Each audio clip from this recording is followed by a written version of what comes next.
Bienvenue dans cette nouvelle exploration approfondie. C'est toujours un plaisir d'animer ces discussions et je suis ravie d'être accompagnée aujourd'hui par notre expert en linguistique et texte ancien. Bonjour à tous et merci pour l'invitation. Je suis vraiment prêt à plonger dans le sujet du jour parce que c'est un texte assez incroyable qu'on a au menu. Absolument. Et pour donner une image concrète de notre mission d'aujourd'hui, il y a une expérience numérique qu'on connaît tous.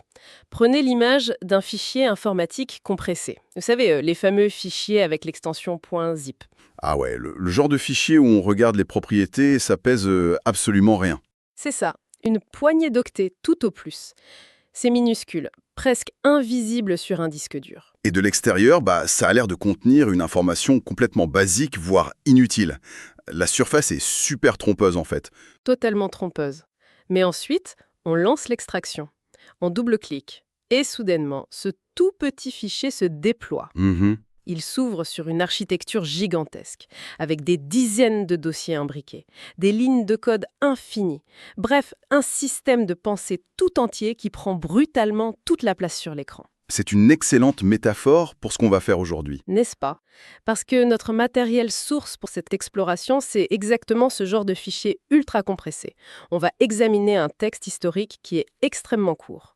Il s'agit de l'Évangile selon Jean, chapitre 1, les versets 12 et 13, dans la traduction classique de Louis II. 2 phrases.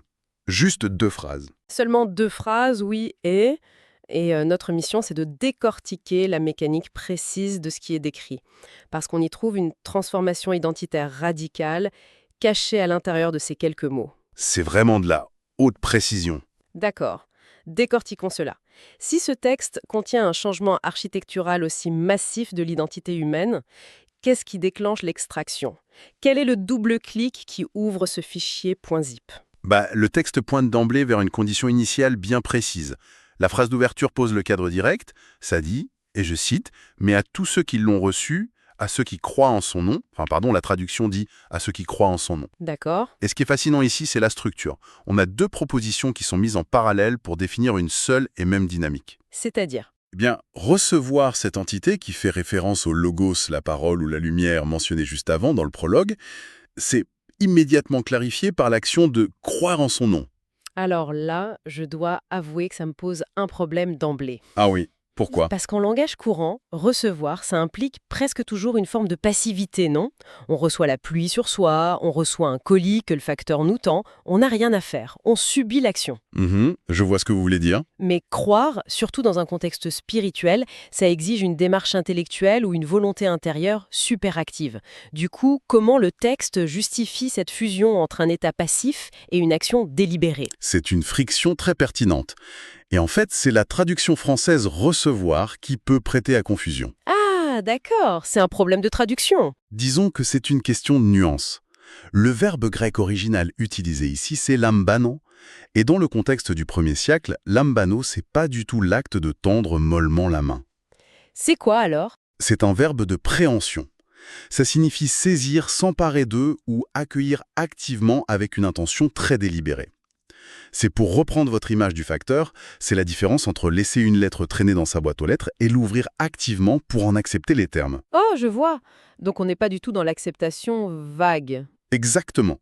Et c'est pour ça que l'auteur ajoute immédiatement la notion de croire, avec le verbe pistéo. Le texte ne dit pas simplement croire que ça existe, genre croire que la gravité existe. Oui, un constat passif. Voilà.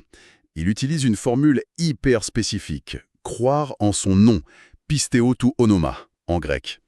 Dans l'Antiquité, le nom, c'est pas juste une étiquette sur une carte d'identité. Ça englobe plus de choses. Tout en fait. Le nom englobe l'autorité, la réputation, le caractère et même le patrimoine de la personne. S'aligner sous le nom de quelqu'un, surtout dans le système romain, c'est lui faire une allégeance politique et personnelle totale. D'accord, donc si je transpose ça, c'est un peu comme un contrat juridique très engageant. C'est exactement ça. Recevoir le contrat, le fameux lambano, ce serait le fait de le prendre entre ses mains, de le lire et d'accepter ce qui est écrit. Mais croire en son nom, le pistéo, ce serait l'acte de prendre un stylo, de signer en bas de page et de confier tout son capital à cette entité. C'est une superbe analogie. Le contrat est valide seulement si ces deux actions sont simultanées. D'accord. Et une fois que cette signature est posée, le texte opère un changement de direction que je trouve fascinant. Le sujet de l'action change complètement. Mhm. La suite dit « Ce qui est en elle, elle a donné le pouvoir de devenir enfant de Dieu ». Ce n'est plus l'humain qui agit là, c'est l'entité reçue qui donne quelque chose. C'est un basculement fondamental de la mécanique causale, en fait. L'humain pose l'acte d'allégeance, d'accord, mais c'est l'entité qui possède la capacité d'octroyer le nouveau statut. Et les termes choisis ici sont d'une précision chirurgicale. Ça dit qu'elle donne le pouvoir de devenir. Attendez, ce mot « pouvoir » est un peu ambigu, non? Dans quel sens? Mais dans notre esprit moderne, le pouvoir, c'est la force. C'est l'énergie brute, la capacité physique ou intellectuelle de faire quelque chose. Genre, le pouvoir de soulever un poids.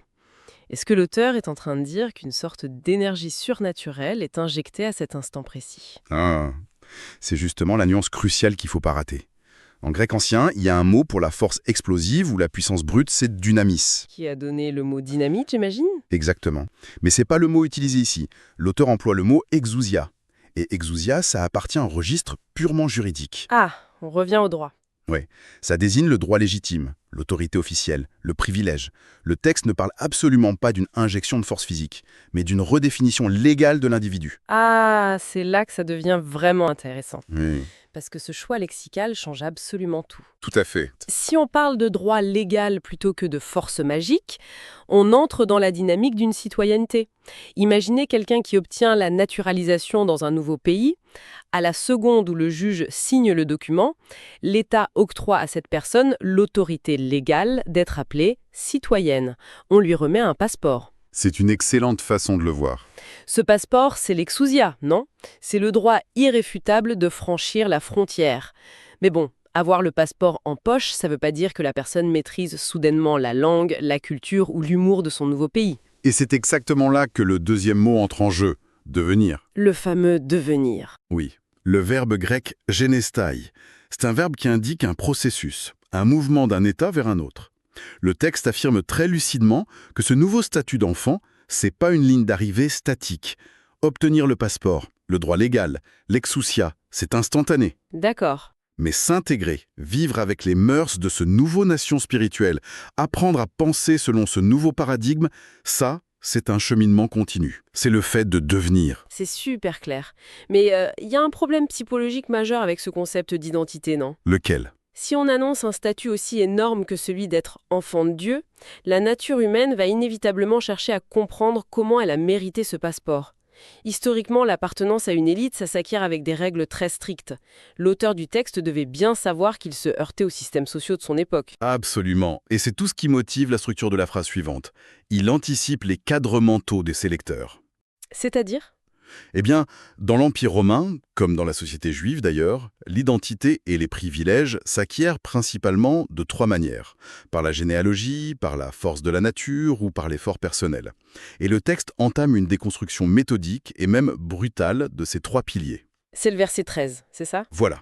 Ça dit « lesquels sont nés, non du sang, ni de la volonté de la chair, ni de la volonté de l'homme ». Ouais, en regardant cette triple négation, on ressent une démarche presque agressive. C'est comme un système de sécurité impossible à pirater. Pourquoi prendre autant de place pour lister ce que cette naissance n'est pas?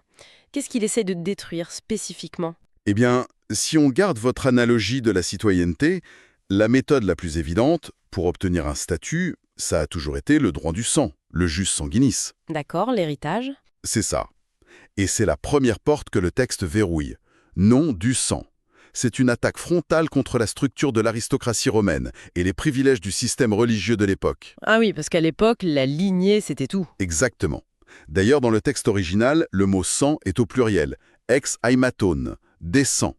Ça fait référence au mélange des lignées, à l'accumulation d'un pédigree pur sur plusieurs générations. Votre valeur dépendait presque exclusivement de votre arbre généalogique. Donc ce que l'auteur dit, c'est... Peu importe si vous venez d'une dynastie impériale ou de la plus grande famille de prêtres, l'héritage génétique a une valeur de 0. 0, exactement. L'accès par le sang est bloqué. D'accord, mais la nature humaine a toujours une parade. Si on ne peut pas hériter d'un statut, on essaye de l'obtenir par notre propre force, par la vitalité de notre nature. Et c'est là que la deuxième porte claque, ni de la volonté de la chair. Ouais, si on sort de l'héritage ancestral, on tombe sur la biologie. La chair, le terme sarx en grec, c'est utilisé pour désigner l'instinct naturel, la pulsion de survie, la reproduction. La volonté de la chair, c'est l'élan vital. Donc c'est pas biologique? Pas du tout. Le texte indique que cette naissance spirituelle ne peut être provoquée par aucune pulsion naturelle, aussi puissante soit-elle. C'est pas une simple reproduction physique. C'est un peu comme si le droit du sol, le jus soli, était invalidé. Le simple fait de naître naturellement en tant qu'humain, avec nos instincts, ça ne confère pas cette identité. C'est une bonne comparaison, oui. Du coup, il reste une troisième méthode. Si j'ai ni les bons ancêtres, ni le droit naturel, il me reste la méritocratie. La naturalisation par l'effort. La fameuse volonté de l'homme. C'est ça, exact.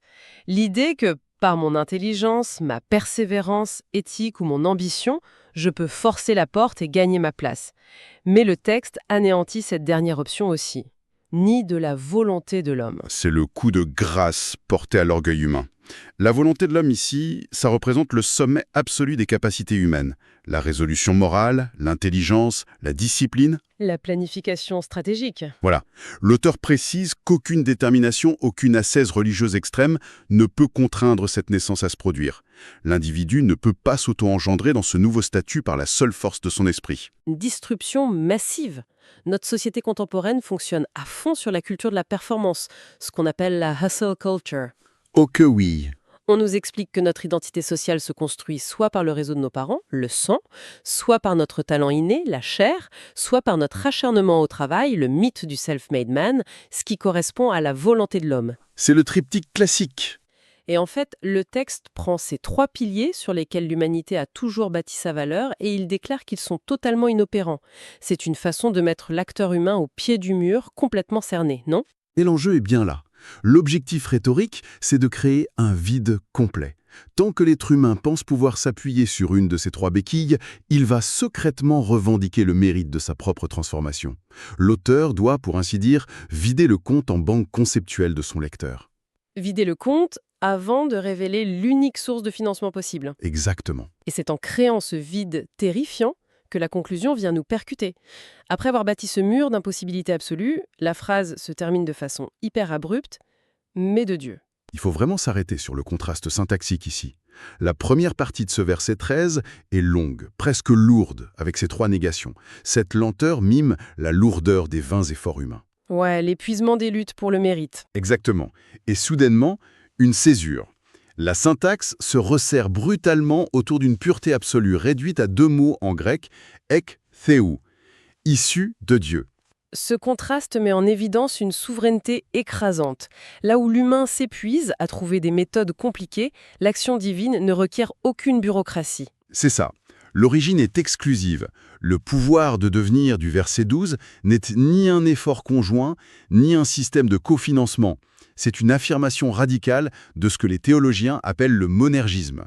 L'œuvre est entièrement et unilatéralement divine. C'est impressionnant. Alors, pour résumer un peu ce voyage intellectuel, on est parti des actions humaines, comme recevoir et croire, on est passé par l'autorité juridique du passeport, pour arriver à la destruction de nos prétentions humaines, et finalement, la source divine. Un condensé parfait, oui. Mais pourquoi c'est si pertinent d'analyser ça aujourd'hui ? Pourquoi s'attarder sur la grammaire d'un texte antique ? Eh bien, je dirais que ça offre un soulagement existentiel immense face à la pression de notre fameuse méritocratie. Comment ça ? Dans un monde où notre identité est constamment mise en jeu, où on doit la prouver tous les jours par nos performances ou notre réussite professionnelle, rencontrer un texte qui affirme que la plus haute identité concevable ne peut pas être gagnée, achetée ou méritée, c'est paradoxalement très libérateur. C'est clair. Si la source est ectéo, issue de Dieu, l'anxiété de la performance humaine est mise hors circuit. Notre incapacité n'est plus un échec, c'est juste la condition requise. C'est une inversion totale du paradigme de la réussite. Le texte arrache le contrôle des mains de l'individu pour le placer dans une source extérieure et transcendante. C'est vertigineux. On est parti d'un petit fichier texte, 2 versets minuscules, pour renverser les systèmes de valeurs du monde entier. Mais on ne peut pas refermer ce dossier sans aborder un dernier mystère. Ah, lequel ? Une tension qu'on ne peut pas ignorer, qui naît de la friction même entre ces 2 versets. Et c'est la pensée un peu provocatrice avec laquelle j'aimerais qu'on reparte aujourd'hui. Je vous écoute. Si on prend le verset 13 au sérieux, la source de cette transformation spirituelle repose à 100% sur Dieu. Le texte exclut minutieusement la volonté de l'homme. On est d'accord. Mais dans ce cas, si la volonté humaine est totalement inapte et hors de l'équation, comment on comprend la condition du verset 12 ? Le texte y exige une adhésion active. L'acte 2, croire en son nom. Ah, le fameux pistuo. Voilà. Or, l'acte de croire n'est-il pas fondamentalement un choix, une décision intime, et donc le fruit d'une volonté humaine ? C'est la grande question. Comment un événement qui exclut formellement la volonté humaine peut-il simultanément exiger cette même volonté pour être activé ? Ce paradoxe insondable entre notre liberté de choisir et la souveraineté absolue de la source divine, ça continue de défier la logique. C'est un puzzle intellectuel fascinant, ouais. Le genre de réflexion qui nous suit bien après la lecture. Exactement. Et je pense que c'est là-dessus qu'on va laisser nos auditeurs méditer. Merci énormément d'avoir décortiqué ce point zip avec moi aujourd'hui. C'était passionnant. Merci à vous, c'était un vrai plaisir. Et quant à tous ceux qui nous suivent, on se retrouve très vite pour une prochaine plongée au cœur de nouveaux textes. À bientôt.